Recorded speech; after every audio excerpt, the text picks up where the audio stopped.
नमस्कार दोस्तों, मैं अमन स्वागत करता हूं आपके अपने YouTube चैनल एजुकेशन हब पे। आज है 20 अप्रैल और चलिए जानते हैं 20 अप्रैल से संबंधित कुछ इंपॉर्टेंट अपडेट्स। आगे बढ़ने से पहले जानते हैं आज के दिवस के बारे में। तो आज है 20 अप्रैल और आज के दिन मनाया जा रहा है संयुक्त राष्ट्र चीनी भाषा दिवस। तो 20 अप्रैल को संयुक्त राष्ट्र चीनी भाषा दिवस के रूप में मनाया जाता है। अब बढ़ते हैं करेंट अफेयर्स की तरफ। तो आज का पहला अपडेट है कि प्रत्येक वर्ष वर्ल्ड लीवर डे कब मनाया जाता है? 16 अप्रैल, 17 अप्रैल, 18 अप्रैल या 19 अप्रैल। तो जैसा कि आपको बात पता होना चाहिए कि 16 अप्रैल को हम लोग मनाते हैं विश्व आवाज़ दिवस। 17 अप्रैल को हम लोग मनाते हैं विश्व हीमोफीलिया दिवस। हीमोफीलिया दिवस। 18 अप्रैल को विश्व विरासत दिवस के रूप में मनाया जाता है। और 19 अप्रैल को वर्ल्ड लीवर डे के रूप में मनाया जाता है। तो सही आंसर होता है डी। अब जानते हैं कि वर्ल्ड लीवर डे पहली बार कब मनाया गया था। तो वर्ल्ड लीवर डे पहली बार साल 1996 में मनाया गया था। और साल 2024 के वर्ल्ड लीवर डे का थीम है कि अपने लीवर को स्वस्थ और रोग से मुक्त रखें। अपने लीवर को स्वस्थ और रोग से मुक्त रखें।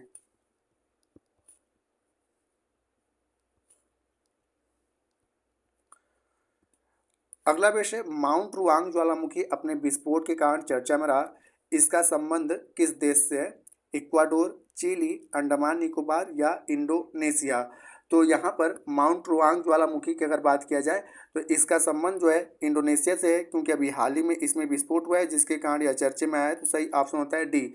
बात करते हैं इंडोनेशिया की। तो इंडोनेशिया की पहले राजधानी हुआ करती थी जकार्ता, लेकिन अभी को इसकी राजधानी बदल कर हो गई है। इंडोनेशिया की जो राजधानी उसका नाम है नू सांतारा। नूसांतारा वर्तमान समय में इंडोनेशिया की राजधानी है, पहले जकार्ता हुआ करती थी। इंडोनेशिया के अगर मुद्रा की बात किया जाए तो इसकी मुद्रा का नाम है इंडोनेशियाई रुपया। और वर्तमान समय में इंडोनेशिया के राष्ट्रपति हैं जोको विडोडो। जोको विडोडो वर्तमान समय में इंडोनेशिया के राष्ट्रपति हैं। अन्य की अगर बात करें तो अक्सर करके एग्जामों में पूछा जाता है कोटा पैक्सी ज्वालामुखी। तो कोटा पैक्सी जो ज्वालामुखी है वह उसका संबंध इक्वाडोर से है। और विलिरिका ज्वालामुखी जो है, विलिरिका, इसका संबंध चिली से है। और भारत के अंडमान निकोबार में एकमात्र सक्रिय ज्वालामुखी है जिसका नाम है बैरन द्वीप। तो इसको भी आप लोग याद रख सकते हैं। अगला क्वेश्चन है, वर्ल्ड फ्यूचर एनर्जी समिट 2024 का आयोजन कहाँ किया गया? अजरबैजान, आबू धाबी, रूस या ब्राज़ील। तो यहाँ पर सही ऑप्शन होता है आपका बी, आबू धाबी। कि अभी हाल ही में 16वें वर्ल्ड फ्यूचर एनर्जी समिट 2024 का आयोजन यूएई यानी कि संयुक्त अरब अमीरात की राजधानी आबू धाबी में इसका आयोजन किया गया। तो सही ऑप्शन होता है बी। अब जानते हैं यूएई जिसको हम लोग संयुक्त अरब अमीरात के नाम से जानते हैं, इसकी राजधानी है आबू धाबी।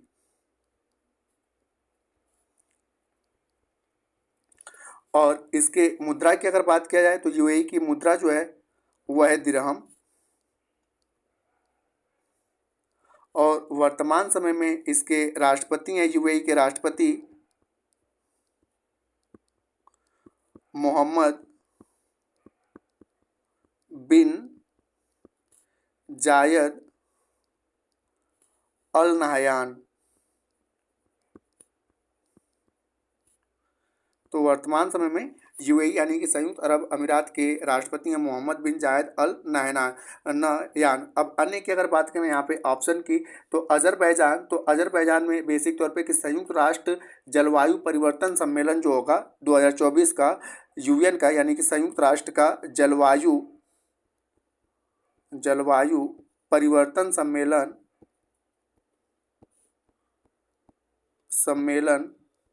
2024 का जो होगा वह अजरबैजान में होगा।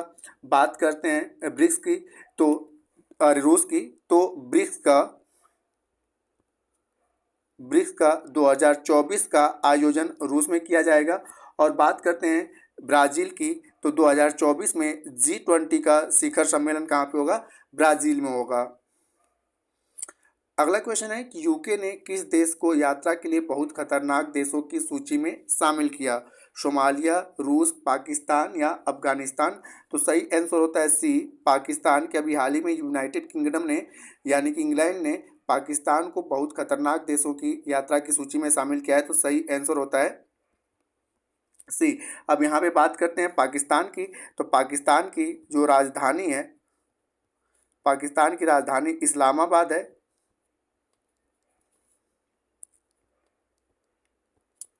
और इसकी मुद्रा का नाम है पाकिस्तानी रुपया। और वर्तमान समय में पाकिस्तान के प्रधानमंत्री जो हैं उनका नाम है शहबाज शरीफ।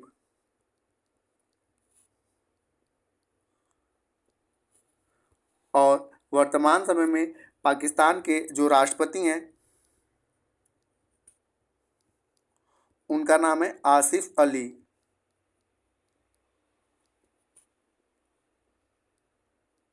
अन्य अगर ऑप्शन की बात किया जाए तो अभी हाल ही में भ्रष्टाचार सूचकांक जारी किया गया। तो भ्रष्टाचार सूचकांक में सोमालिया जो था वह पहले स्थान पे था। भ्रष्टाचार सूचकांक में सोमालिया जो था वह पहले स्थान पे था।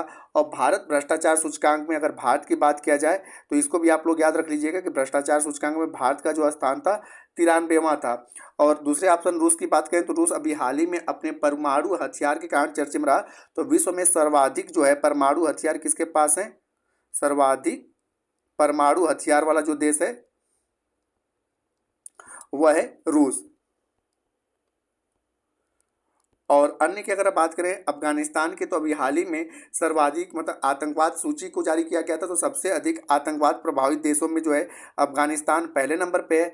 और भारत की बात करें तो आतंकवाद प्रभावित देशों में भारत का स्थान आता है 13वां। तो ये अन्य ऑप्शन के बारे में एक्सप्लेन रहा जो आपके एग्जाम के लिए काफ़ी इंपॉर्टेंट हो सकते हैं। अगला क्वेश्चन है कि अमेरिका की मशहूर वीकली मैगजीन न्यूज वीक ने अपने कवर पेज पे किस देश के नेता की फोटो छापी है? Narendra Modi Bharat, Indira Gandhi Bharat, Joe Biden America या बेंजामिन नेतन्याहू इजराइल? तो यहाँ पर सही आंसर होता है आपका ए कि अमेरिका की जो वीकली मैगजीन है जिसका नाम है न्यूज वीक, अपने कवर पेज पर नरेंद्र मोदी जो कि भारत के प्रधानमंत्री इनका फोटो छापा गया है। यहाँ पे बात करते हैं इंदिरा गांधी जो कि भारत की पहली महिला प्रधानमंत्री रही। तो यहाँ पर न्यूज वीक ने भारत के किस पहले प्रधानमंत्री का अपने कवर पेज पर फोटो छापा था?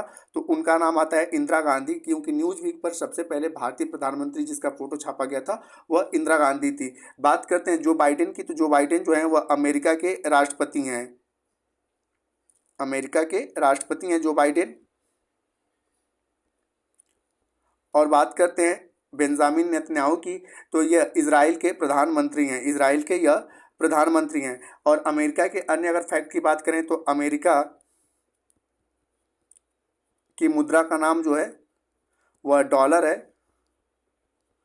और इसकी जो राजधानी है वह वाशिंगटन डीसी है।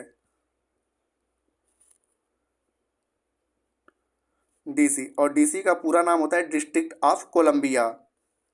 अगला क्वेश्चन है कि स्पेस इंडिया ने अपना ब्रांड एम्बेसडर किसे नियुक्त किया है? शाहरुख खान को, आयुष्मान खुराना को, संजना सागी को या नरेंद्र कुमार को? तो स्पेस इंडिया ने अपना ब्रांड एम्बेसडर संजना सांघी को नियुक्त किया है। तो सही आंसर होता है सी। अब जानते हैं स्पेस इंडिया के बारे में। तो स्पेस इंडिया की स्थापना जो थी वह हुआ था साल 2001 में। स्पेस इंडिया की स्थापना साल 2001 में हुआ था। और वर्तमान समय में इसके मैनेजिंग डायरेक्टर यानी कि प्रबंध निदेशक जो हैं वह शिवम गुप्ता और मितुल जैन हैं।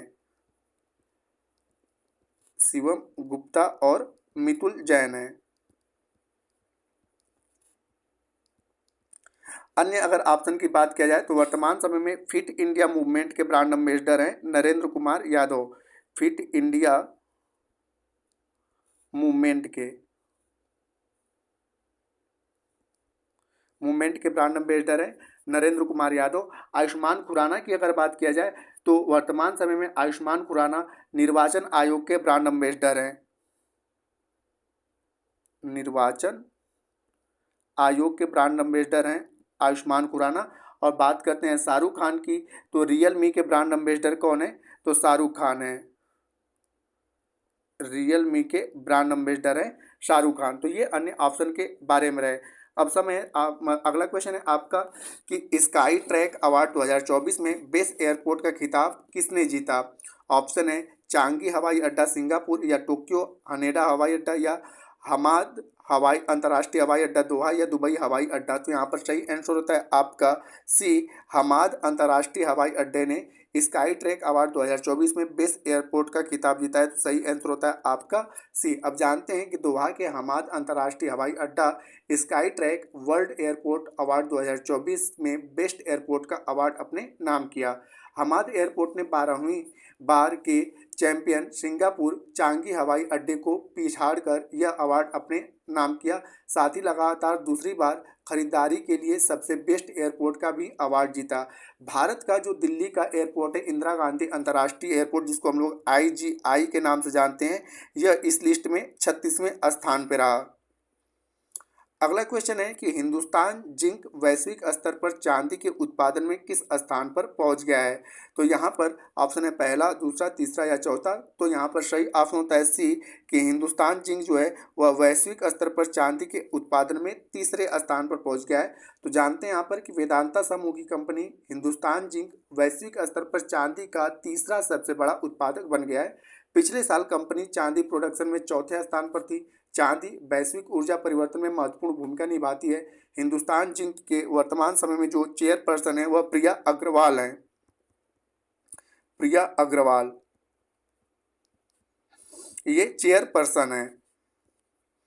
आज का अंतिम अपडेट है कि हाल ही में तिरंगी बर्फी को GI टैग दिया गया। यह किस शहर से संबंधित है? लखनऊ, कानपुर, वाराणसी या पटना? तो सही ऑप्शन होता है आपका सी, कि तिरंगी बर्फी का संबंध जो है वह वाराणसी से है। तो जानते हैं कि हाल ही में वाराणसी के तिरंगी बर्फी को GI टैग प्रदान किया गया। इसके साथ ही वाराणसी के अन्य उत्पादों में धलुआ मूर्ति, मेटल, कास्टिंग क्राफ्ट को भी GI टैग प्रदान किया गया। अभी तक बनारस क्षेत्र के कुल 34 उत्पाद और उत्तर प्रदेश के कुल 75, यूपी के अभी तक कुल कितने उत्पादों को? तो 75 उत्पादों को GI टैग प्रदान किया जा चुका है।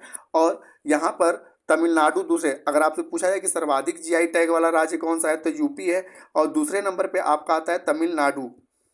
तमिलनाडु के कुल 58 प्रोडक्टों को GI टैग प्रदान किया गया है। तो 75 GI टैगों के साथ उत्तर प्रदेश पहले स्थान पे और 58 GI टैगों के साथ तमिलनाडु दूसरे स्थान का राज्य है। तो दोस्तों ये थे आज के करंट अफेयर्स के अपडेट। अब समय पिछले सेशन में पूछे गए प्रश्न का उत्तर देने का। तो पिछले सेशन में आपसे पूछा गया था कि लता दीनानाथ मंगेशकर पुरस्कार 2024 से किसे सम्मानित किया जाएगा? तो जिसका सही उत्तर था अमिताभ बच्चन। तो जिन्होंने भी सही उत्तर दिया उनके लिए बधाई। अब समय है आज के प्रश्न का। तो आज का प्रश्न है कि यूके ने किस देश को यात्रा के लिए बहुत खतरनाक देश की सूची में शामिल किया? सोमालिया, रूस, पाकिस्तान या अफगानिस्तान? तो आप इसका आंसर हमें कमेंट बॉक्स में दे सकते हैं। आपके कमेंट का हमें इंतजार रहेगा। तो दोस्तों वीडियो पसंद आए तो वीडियो को लाइक करें, कमेंट करें तथा अपने दोस्तों के साथ शेयर करें। और चैनल पर नए हैं तो चैनल को सब्सक्राइब अवश्य करें। और इस PDF के लिए आप हमारे टेलीग्राम से जुड़ सकते हैं, जिसका लिंक वीडियो के डिस्क्रिप्शन में दिया हुआ है। तो वीडियो के अंत तक बने रहने के लिए धन्यवाद। मिलते हैं जल्दी नेक्स्ट वीडियो में।